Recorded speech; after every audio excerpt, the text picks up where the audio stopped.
Good afternoon, Rotarians and guests.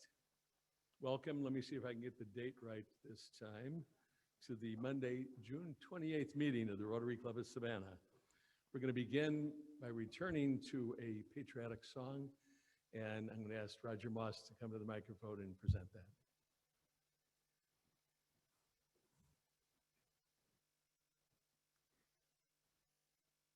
As the storm clouds gather far across the sea, let us swear allegiance to a land that's free.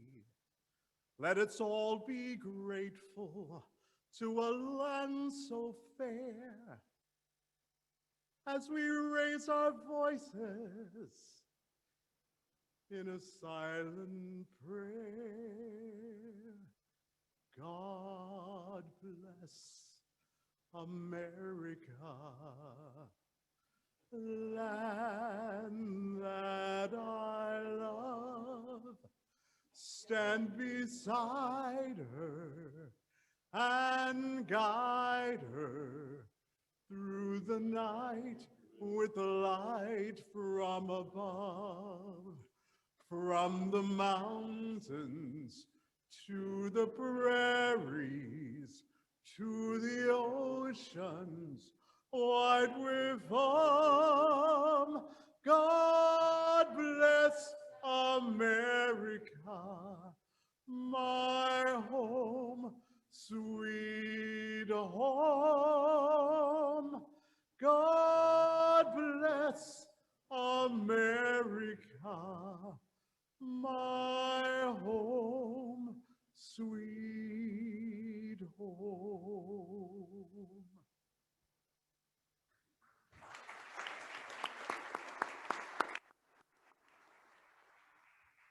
Thank you, Roger. You obviously have been vocalizing during the hiatus from singing.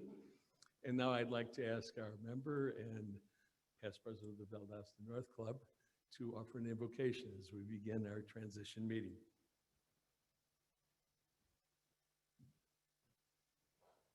Good afternoon. Bow with me, if you will. Dear Heavenly Father, thank you for this day, one that has delivered blessings to each of us, for we are in the midst once again. Although we don't know what lies ahead, we pray you will continue to have grace and mercy upon each Rotarian here today, as well as their families. We are truly grateful for our community and all that it represents. We are so thankful for our first responders, police, fire, healthcare, military, past and current, and others who have been key to navigating through the pandemic and so much more. Let us not forget the spiritual leaders and advisors who pivoted so that we can continue our focus on you. As we transition leadership of our Rotary Club today, let us reflect and appreciate the great guidance provided under President Ted Kleisner as we move all to support the dynamic year that incoming President Marjorie Young will bring to us. Allow each of us to be a servant of this club, great steward in the community, in the manner most pleasing to you. Bless the food that has been prepared for the nourishment of our bodies to your service, and our service reflective of your will. Amen. Thank you, Audrey. Now would you please join me in the Pledge of Allegiance to our flag? I pledge allegiance to the flag of the United States of America and to the republic for which it stands, one nation, under God, indivisible, with liberty and justice for all. Thank you. Be seated.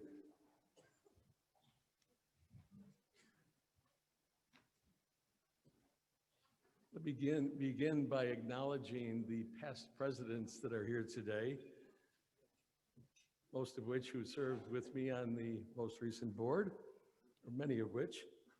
In order of their service to the club, Rick Belford, Paul Presley, Eddie Culver, Philip Solomon, John Helmken, Louisa Abbott, Sam McCatchern, Steve Stevens, Michael Traynor, Rick Monroe, Nina Gompels, and Lowell Kronowitz. Please stand and be recognized.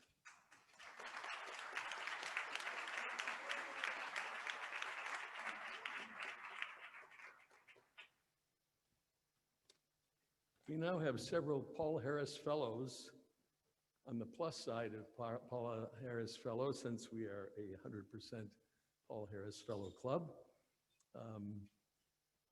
We'll begin with Sandy Hollander, Paul Harris +1. Sandy, I'm going to call these off, and please come up and receive your pin. Next, I have Swann Seiler. Paul Harris plus Swann.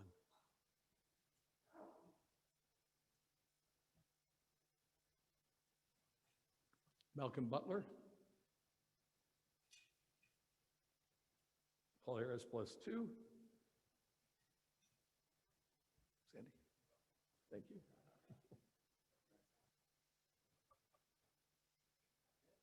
Thank you, Malcolm. Frank Moore, Paul Harris plus 3.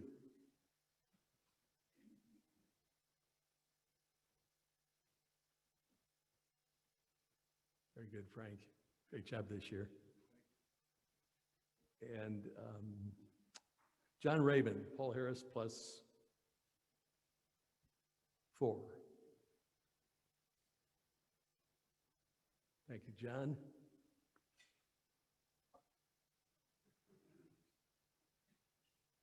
And finally, no one will be receiving this award, but we have an anonymous member who is now a Paul Harris plus 6. And that will take us to possibly the highest level we've received in our fellowship contributions in this club this year. It's been encouraging during an interestingly challenging year. And now, because I've once again forgotten to introduce our Secretary-Treasurer to welcome guests and visiting Rotarians, let me see if I can get this right on the last day. Terry. You didn't forget me. It was just the right timing. Just the right timing.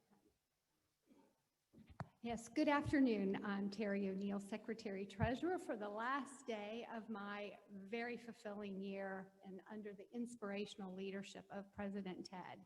But I'd like to welcome you to the June 28th, 2021 meeting of the Rotary Club of Savannah. President Ted, fellow Rotarians, it is my pleasure to introduce our many, many guests today. As I call your name, please remain standing so we can welcome you as a group. I'm going to start with the small business community guest of Marjorie Young, our incoming president, Camille Hearn with Carriage Trade Publications. Elizabeth Goins, again, Carriage Trade Publications. Yes, thank you. Betty Darby, writer.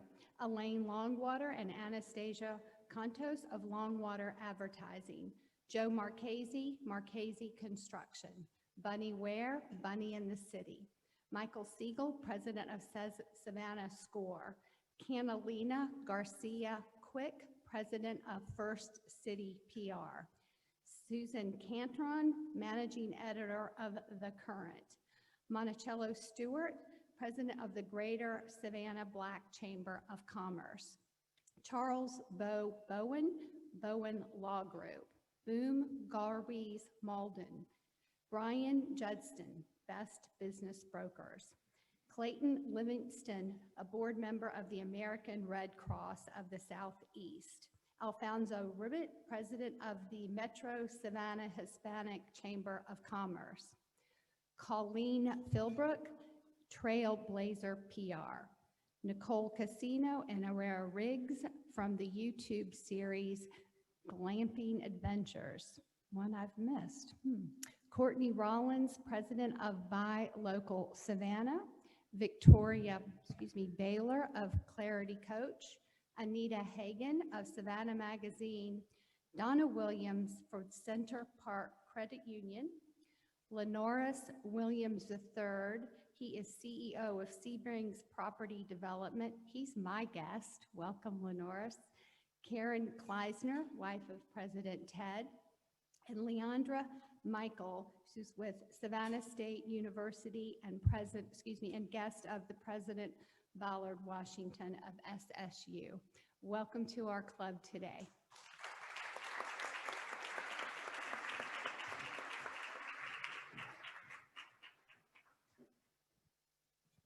I am so honored today to present this plaque to our outgoing president, Ted J. Kleisler, for his outstanding year.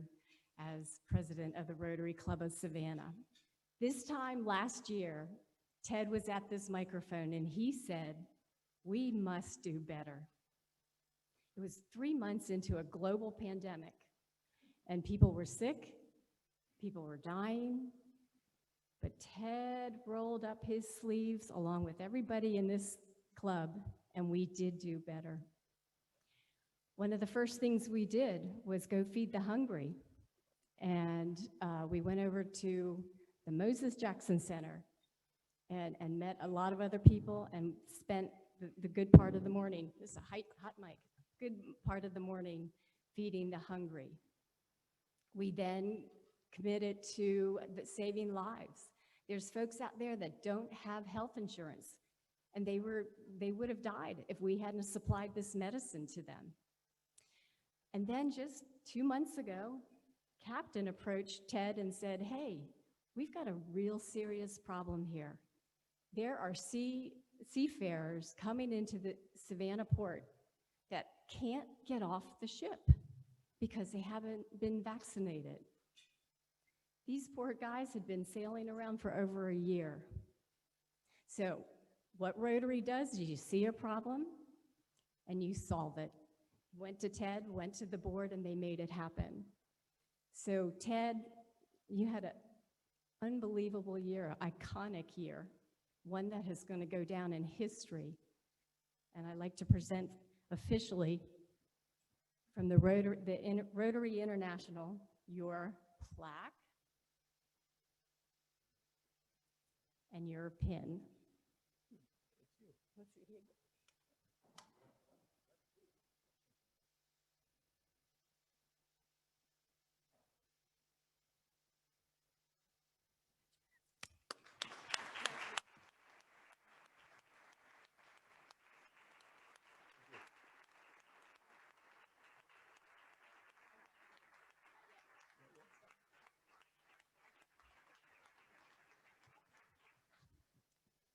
We have a 2-minute video that our public image chair, Bill Durrance, put together that recaps this unbelievable year that we've been through.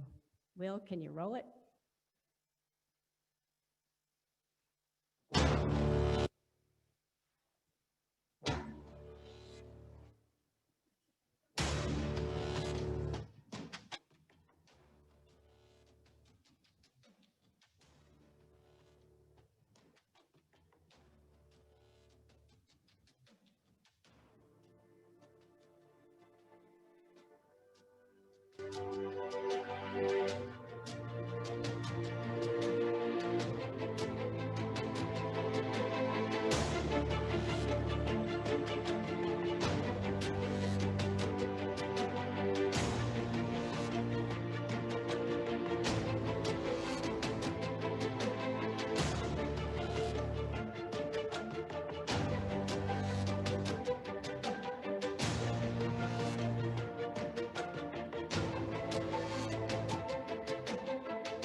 As I told them, we're not the leaders of tomorrow.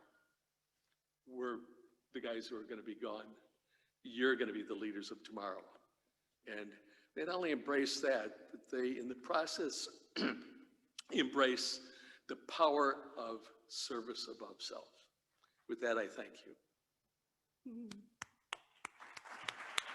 Not that yet.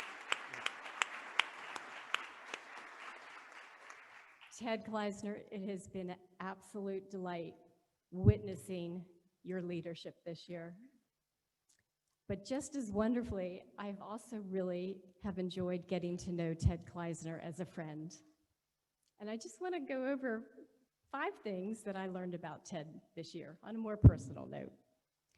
I learned that when Ted was 29 years old, he started his Rotary career right here. Was it in this room? It was downtown, but his Rotary story was that he joined the club at 29 years old when he was with the DeSoto. So I learned that about him. I also learned that he is an identical twin. I know you all know that. But did you know that his siblings are also identical twins? He's from Chicago, and he's a third-generation hotelier, and he loves golf. So I challenge you to ask him about his association with St. Andrews. There's 5 points is not going to go. There's so much to Ted Kleisler.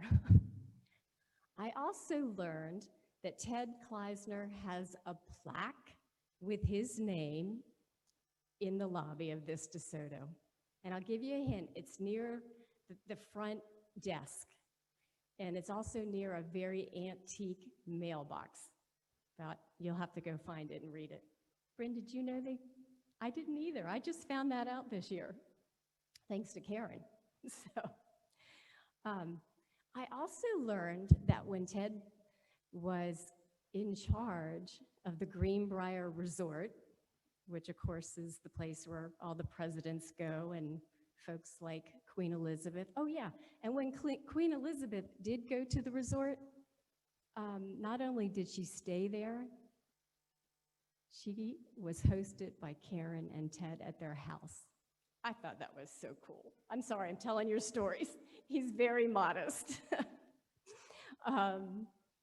And the fifth thing that I learned that I thought was so interesting is that Ted has a huge servant leadership heart. And that really explains all the incredible things that Ted did this year. With rolling up his sleeves, it was difficult. It was a hard year, but he did it along with our members. And I wanted to find a gift that said how difficult it was. And I asked a number of folks in here, and everybody said, call his wife. So I was on the phone with Karen trying to figure out what to get the perfect gift that represents how hard this year was. So we brainstormed, and we decided on this piece of art. And I have to explain it because it's very modern. It's done by a glass sculpturist that is well known around the world.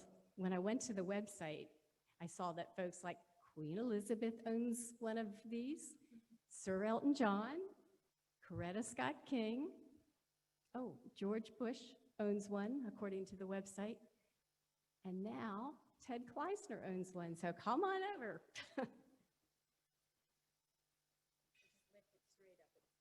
So Marjorie coached me to just be careful. Don't pick this up and rip it open. Oh my. It's beautiful. This is a Fravel. A Fravel, I said it wrong. I can recognize it. It is beautiful. Fravel. It's a man pushing the boulder up the hill.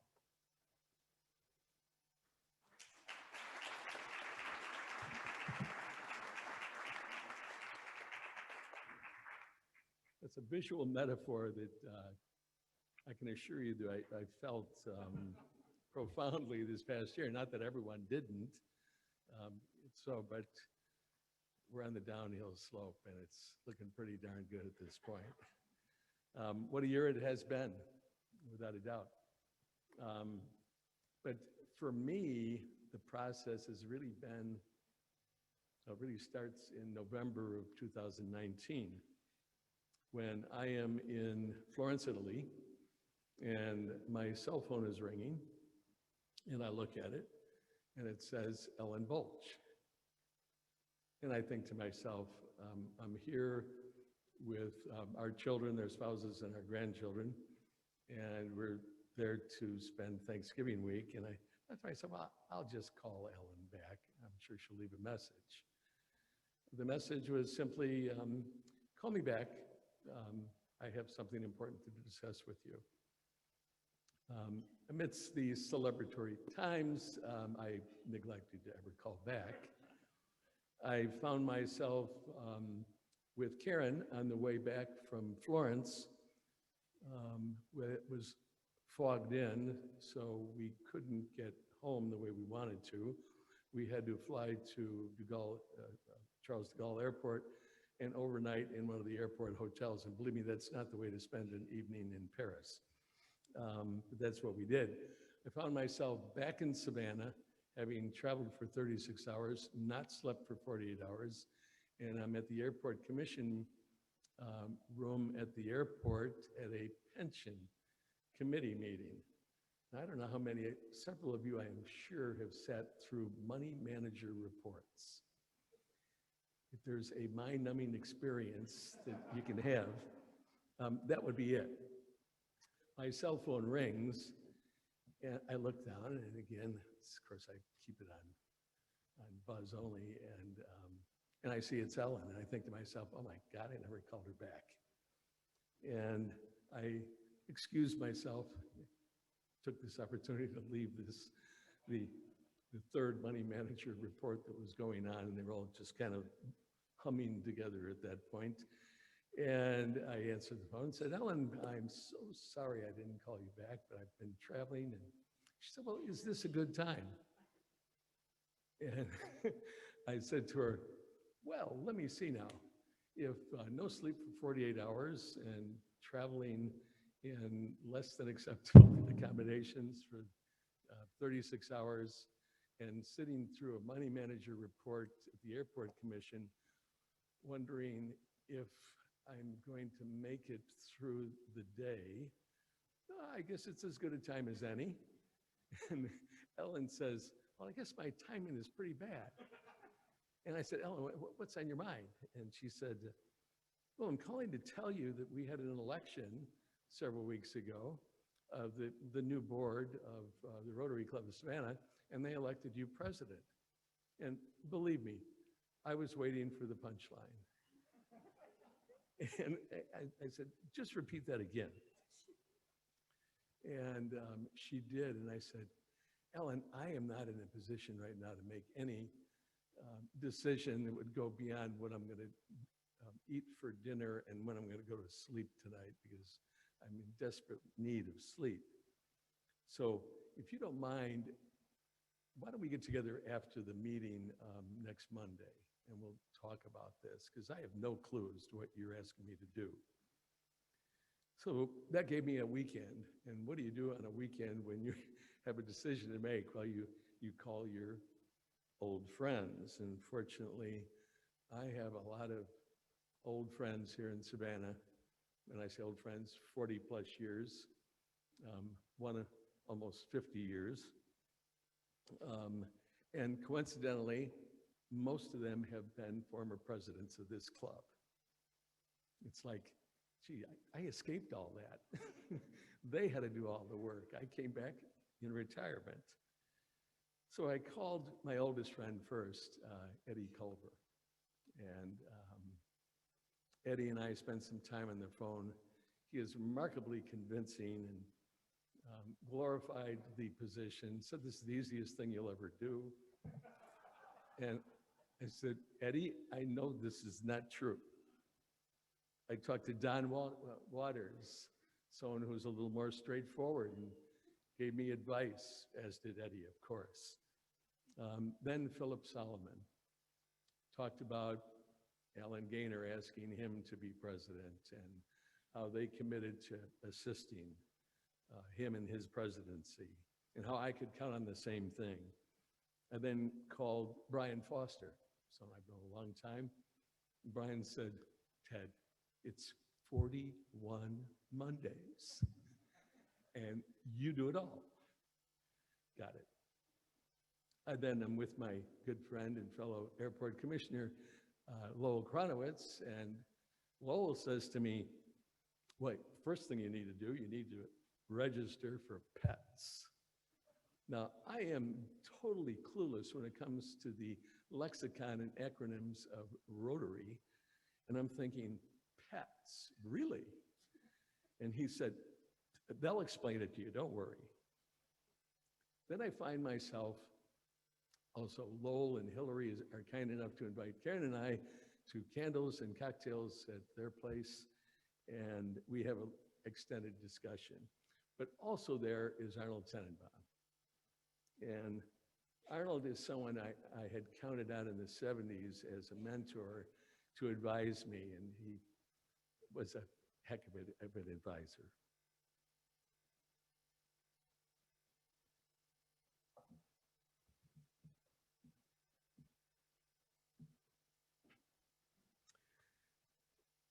Anyhow, we miss Arnold, don't we? So Arnold said, look, I'll tell you what that job's about. He said, it is the most time-consuming job as a volunteer that I've ever had, second only to chairman of the board of trustees at Savannah Country Day School. Yeah, you're thinking to yourself, you're going to turn that down because you're retired. And he said, you know what? You are not going to turn it down. You're going to do it the same reason that I did it, because the Rotary Club of Savannah needs leadership. When you're called upon, you have to answer the call. I then, after that admonishment, I didn't dare do anything else. I called Ellen and said, yep, I'm going to do it. Called Eddie next, called Philip Solomon, and said, guys, let's have breakfast. It was easy to make the decision at that point, even though Arnold's admonishment is ringing in my ears and would continue to do so for another year. But I take a look at the board that's already been elected. This is the board that elected me, you know, which tells you that you can count on these folks. And talk about a stellar board. You know, I couldn't have selected a better board. I would have expected people to say no. Of course, I find out now that you never say no in the Rotary Club of Savannah. And so 6 past presidents and everyone else, people that I knew I could count on. And if I'm going to thank anyone first, would be that board. Malcolm Butler, Eddie Culver, Captain Lakshman, Sam McCatchern, Rick Monroe, Scott Center, Dale Parker, Paul Presley, Camille Russo, Philip Solomon, Walter Strong, Michael Traynor, Marjorie Young, and officers Terry O'Neill and Frank Moore. And Terry O'Neill, I don't know what I would have done without you. That is such a critically important position. So I meet and I have breakfast with Philip and Eddie, and they said, look, you need to make one decision now, and that is who's going to be the program chair. Because if there's going to be one element that's going to keep the members engaged and provide the element, the reason why people are members of this club, it'll be programs. And so I started thinking about programs. Well, Todd Gross had been program chair for 3 consecutive years before. So I called Todd, and I got Todd on the phone, and he's driving to Alabama. Not a good time to get him either, I guess. And I said, Todd, I need you to continue as program chair. He said, you know, I don't think that's a great idea, Ted. You know, my Rolodex is, you know, I've run through everyone in 3 years. And I said, look, I don't want you to chair in the usual fashion, the program committee. I want you to manage it, because I have found 4 quarterly chairs and 14 monthly chairs that are going to actually do the heavy lifting and bringing people in, the speakers that we want. So Sam McCatchern agreed to be a quarterly chair, as did Jamie McCurry, Ellen Bolch, and Lowell Kronowitz. And then the monthly chairs, Todd Gross even said he'd step up for July and produce a pretty good program, including a Minuteman speaker, one of the few times we've had to have that. We had 2 this year. One was Don, and the other one was myself with the Last Resort. Trip Toast and Paul Presley became critically important, because, and I'll talk about that later. Then David Pratt, Stratton Leopold, who can forget Jamie Caldwell coming in via Zoom, and talk about a Zoom presentation that was a knockout. It was just great. That was it. Mike Traynor, and then our final quarter, a bit of hearing from politicians, but in a different way. Who could forget Representative Carl Gilliard coming here and talking with passion about Feed the Hungry, or our county commission, chairman of the county commission, speaking passionately about One Chatham. Robert Grant came through, and then Brian Foster at the very end. So great programs did help a great deal.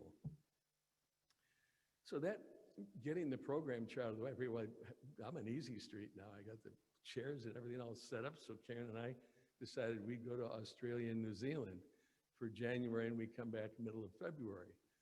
Well, we come back and we barely got out of New Zealand because coronavirus is closing in fast, and they were closing the borders there. We come home, and I have to prepare for two things, a few Rotary meetings coming up and a Rotary board meeting, and everything seems to be going well. We have a meeting on the 24th, and I go to the PETS meeting in Atlanta. And if anyone wants a real splendid, just sterling trip to Atlanta, go to the Renaissance Concourse Hotel and bring your own food with you if you go. Now, I did figure out what PETS was. It's, well, it's supposed to be in the Rotary lexicon, President-elect Training Seminar. I thought it was a little bit closer to PETS, as in sit, stay. And drinking from a fire hose, everything that is Rotary International and District 6920. The next thing on the list is long-term, at PETS, they distribute a very interesting document that I have here. This was a handout on the day when you arrived. The following information is provided to you by the PETS Committee from the World Health Organization, coronavirus, C-O, little o, capital V, and it talks about MERS, SARS, and a virus that is now occurring mostly in China. And a couple of things you ought to do to make sure you don't get it or give it to anyone else. And I come home and things are decidedly different. Things are erupting everywhere. And long-term planning, as I sit down with President Ellen, sounded like this. Ellen, what are we going to do this afternoon? And that's how you looked at things. You know, it was so short-term, everything. We then began learning Zoom, and we all learned Zoom together, didn't we? Provided some very exceptional moments of levity that were unintended, the result of people that do not know how to mute their mics when they're on Zoom. So the extra information you're able to get was just, you know, it wasn't much take-home value, but it was entertaining. So Ellen and I actually did decide we had to set a goal, and that was to have a hybrid meeting by June 29th, the transition meeting last year. And thanks to Dr. Lawton Davis, who gave us a formula for how that might occur with the caveat, mind you, I'm not really putting a stamp of approval on this, but we ended up having a meeting at the Trade Center. Thank you to Sherry Spinks, our member and general manager there, also, and her team who put together a beautiful meeting where we were about as spread out as you could get, and open air to the river. It was a delightful day. And Ellen, with her billowing dress, flying in the breeze, it was really a great day. Goal number 2 was where Paul Presley comes in. And Paul and I sat down, we were working on speakers, and I said, when do you think that we should start meeting at the DeSoto? And Paul said, I think you need to focus on September 14th. And focus we did on September 14th, but it took our newest member at the time, Jay Wendell, and his magnificent team here at the DeSoto, coming up with several plans that we could choose from that would represent as full belt and braces relative to how to protect yourself from coronavirus as you could possibly even come up with. At that point in time, when we actually pulled that one off, we achieved that goal also. I thought to myself, we are on a roll. We have momentum. When you have the big mo on your side, you got to go for it. And I said to several on our board, we need a new service project that's going to engage our members. And sponsoring a Interact Club at the Savannah Country Day School became the perfect project, one that is so in so many ways linked to our members, and would take us back to our beginnings. And that was the thought process, where we had always had a service project related to the boys out at Bethesda School. And thanks to Kef Wilson, whose immediate response was, I had a Interact Club at the last school I was at, and it's a great thing to put together. And then we also had so many members of our club who got involved, not the least of which would be Frank Moore, Captain Lakshman on the Board of Trustees out of Country Day, several other Country Day trustees helped us along the way, John Helmken, fathers of kids out at Country Day, Walter Strong, and on the 21st of May, we have 31 members of a club, and Don Fountain, who's head for the district of Interact Clubs, told me, if you get 15 people, that's a real good deal, Ted. You know, 31, and the most focused group I've ever seen. I mean, they just took over. And it wasn't long before they had their first project underway, then completed a clothing distribution concept, the result of a generous Rotarian in North Carolina. And the other members that became so involved, especially as we then approached their next project, March 27th, was Savannah Feed the Hungry. And Marjorie Young handling all the PR, and we got a bunch out of it. Paul Presley doing some stand-up camera work, along with Bill Durrance, who's done so well. Thank you, Bill, for that slideshow. That reminded me of the 41 Mondays. But also Steve Chick, Mary Holmes Chick, his wife,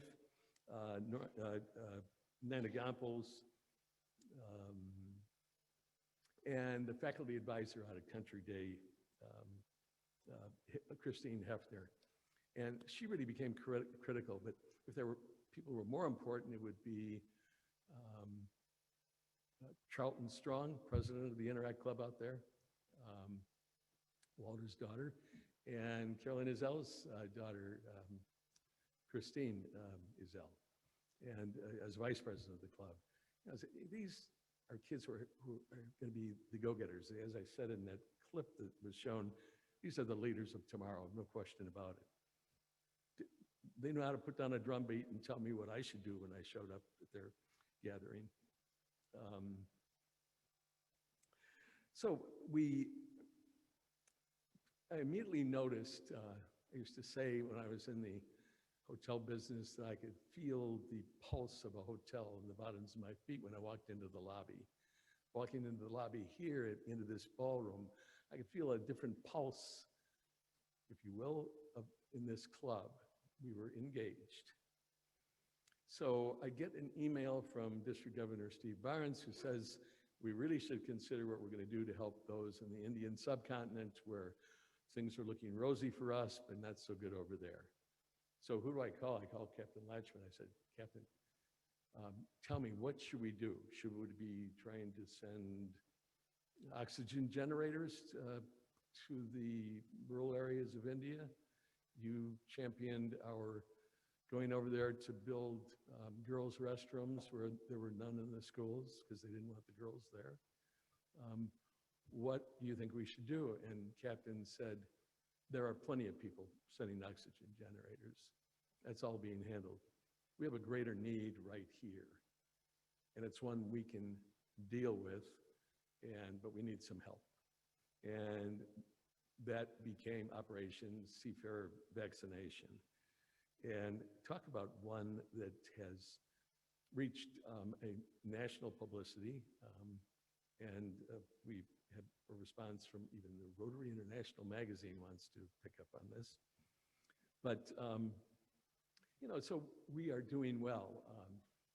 Surge in membership. I don't know if there was a surge necessarily, but we had 30 plus members that we've introduced this year. We've lost a few, I think 18.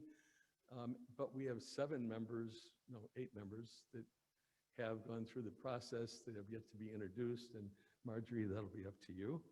And they're all anxious to participate like all of us.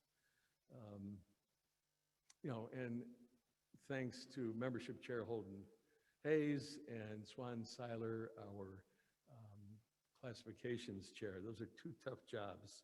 It really helps. I mentioned that we've raised more for the Rotary Foundation, and that's something we stand up at this podium and talk about other than handing out Paul Harris pins. But it's so typical of our club. We are givers, we are doers. And Foundation Chair Tom McGoldrick, I really appreciated all his hard work on many things, not the least of which would be our 100% Paul Harris Fellow that was on in 1920 with Ellen. But the other thing that Tom does is polishes our bell regularly. And the bell that says, he profits most who serves the best. That was out of the Rotary Convention of 1911. And we don't use that one as often as we use the 4-way test. But it certainly describes this year. So normally this time of the year we talk about awards. Yes, we received the highest award that a club can receive, the Gold Citation. And we received the Region 34 awards for public image and for our Interact Club. And I'm told by District Governor Steve Barnes he's going to be back here to give us more awards. But, it's not about awards. It's about what are we doing to measurably improve the quality of life for everyone in our community. And that's what we did. And my mantra in my remarks last year, as Marjorie alluded to, was we can do better. Together we did do better. And it's been a privilege to participate in that with each one of you. I'd like to close my farewell, as it is termed in our agenda each year, by paraphrasing words about our cherished club were shared with me and our board members about from our esteemed honorary member, Judge Louise Abbott. In defining our club, Judge Abbott said, "Our club is a collection of people with a common purpose.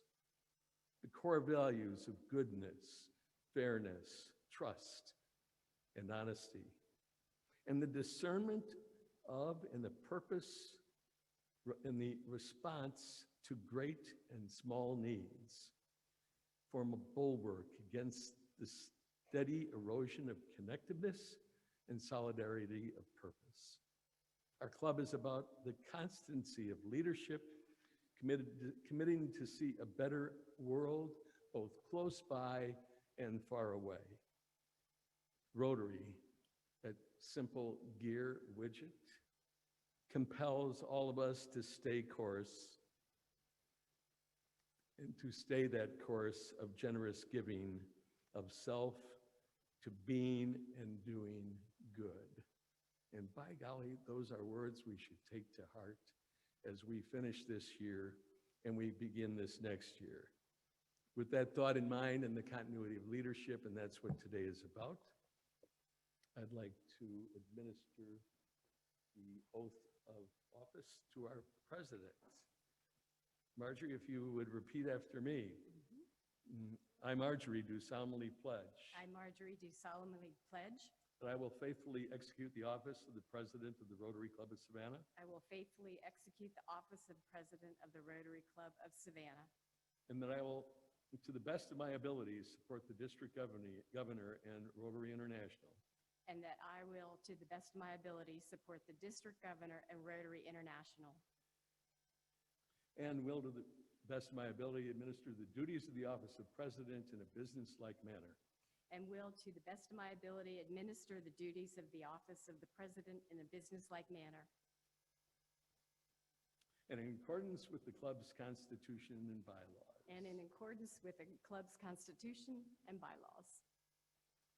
I hereby declare our new president and pass the gavel to her. Thank you. Thank you.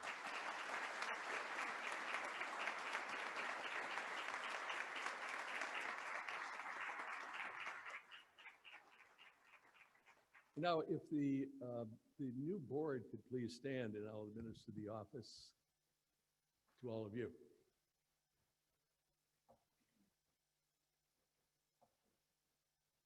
Secretary Treasurer Rabbi Robert Haas, Sergeant at Arms and Director Lakshman, Directors Rick Belford, Brynn Grant, Holden Hayes, John Helmken, Dale Parker, Camille Russo, Walter Strong, Matt West, Swann Seiler, Mark Dana, and Michael Traynor. You have been elected to the important positions in the administration of the Rotary Club of Savannah. This is an indication of our esteem and confidence in all of you.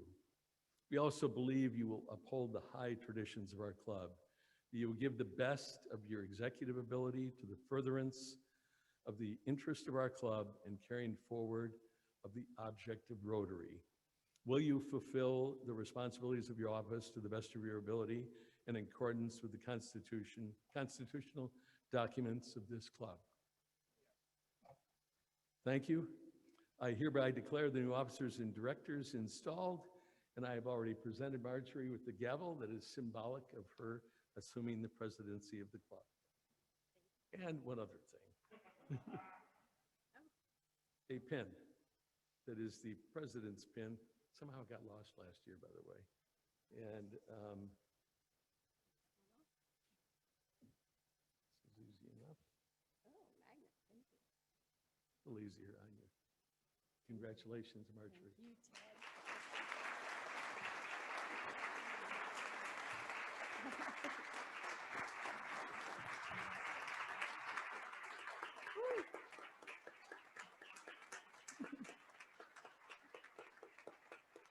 Oh my gosh, what an honor to be the president of this iconic club. I'm going to cry, darn it.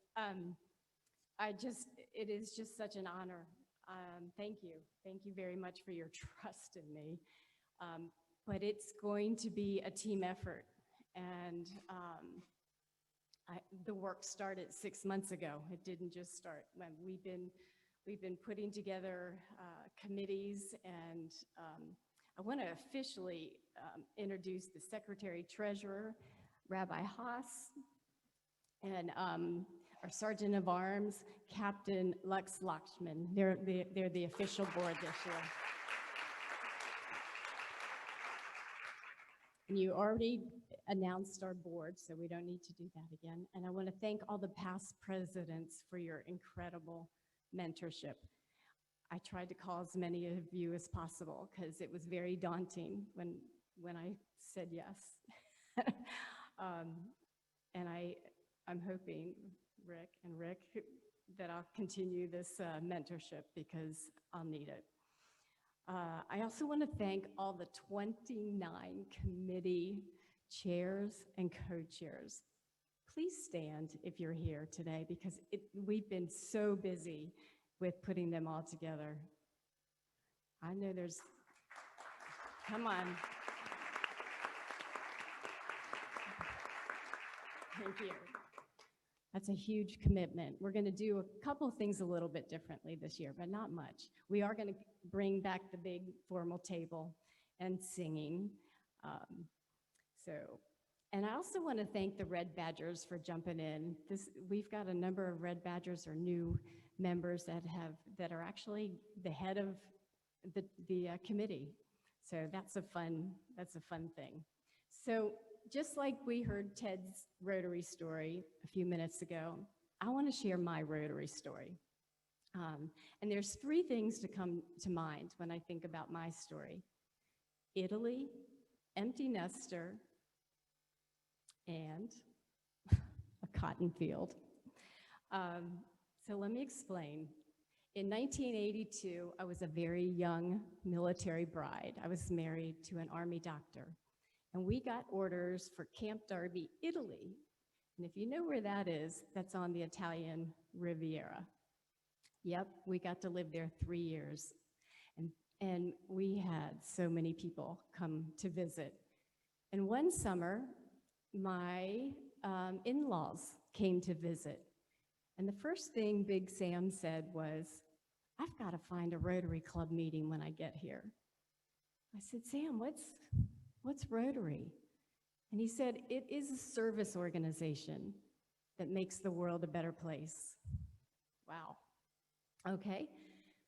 So we did find a place for Sam to have lunch. It was 1 block away from the Leaning Tower of Pisa. We climbed the tower. That's back when you could climb the tower. And Sam was at lunch for 2 hours. When he came out, he was smiling. He said, without a doubt, that was the best Rotary meal he's ever had. Even though he didn't understand a word they said. So anyhow, some of you may remember Sam Young. He was in this club. He was my father-in-law. And in 1985, he was the treasurer secretary. So, Rick, do you remember Sam, don't you? Yeah. Anyhow, the second thing that reminds me of my Rotary story is being an empty nester. And in 2006, my daughter graduated from Country Day and took off to upstate New York, over 1,000 miles away from her mama, which left me really lonely. So in 2007, luckily, the Rotary Club of Savannah reached out to me and invited me to join. And I was so grateful because that's really became my family. And I ended up getting very involved on the district level and traveling to all 60 of these clubs, meeting 3,000 Rotarians across the state. I was the public image chair on the leadership team. And it was just so fun. And I remember I was invited to go to a fundraiser in Perry, Georgia. Who's been to Perry, Georgia? It's beautiful. So we rode 20 miles through the back roads of Perry. And halfway through, I stopped because there was a cotton field. And the cotton field was so beautiful. And I put my bike down, and I ended up pulling out my camera, and just then 3 Rotarians stopped and said, "Oh, are you okay?" I was like, "Oh, yeah, I'm fine. I've never been this close to a cotton field, and I wanted to get a picture." And right there, I realized how special Rotarians were. He thought there was a problem. He stopped. He asked me if he needed help. And that was the beauty, that's the spirit of Rotary. I mean, luckily I didn't need any help. But he did make my world a better place because he went over and picked up a bouquet of cotton for me. And to this day, I have that cotton right on my mantelpiece as a reminder of how nice my Rotary family is. So Rotary does make a better place, and I am really looking forward to hearing your Rotary story this year, especially with the new Red Badgers. For our upcoming year, we're going to continue all these wonderful service projects that we've been doing. Our strategic plan calls for having more fun, so stay tuned for that. It literally says it's time for us to reconnect. One big project that I am going to do in collaboration with the other Rotary clubs and hopefully with our small business community here is work on Wormslow State Park has a bunch of dying trees. And just this past year, Rotary International now says that the 7th area of focus is the environment. So we're going to collectively fundraise. They have 400 trees and about 37 are dead. And we're gonna have a fundraiser to replace them. So lots of things coming up. And in closing, I wanna thank you for, I'm just so honored to be part of this iconic group and to be the president of the Rotary Club of Savannah. So thank you very much. Before we close, we have one more surprise for Ted. Jay Wendell, where are you? Jay? Oh, here, oh, Jake. Okay, so the DeSoto Club is naming a drink after Ted Kleisler with his huge, wonderful history. It's a Manhattan. And so I would like to, you could actually go to their bar and say, I'd like a Kleisner. So here's to you, Ted. To a really successful year. Actually, this is Karen's favorite drink, so I'd rather Call me propose a Aaron. toast to the person who's supported me for 50+ years. And To Karen. love of my life, to Cheers. Karen.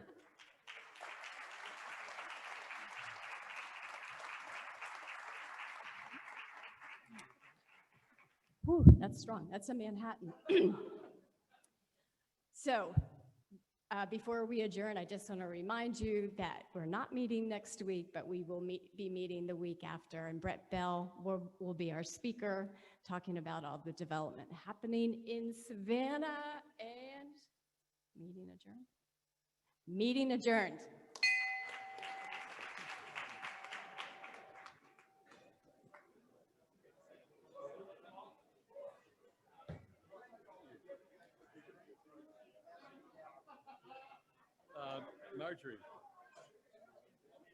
Marjorie, we want to grab the drink. The Kleisner. Grab it. The Kleisner.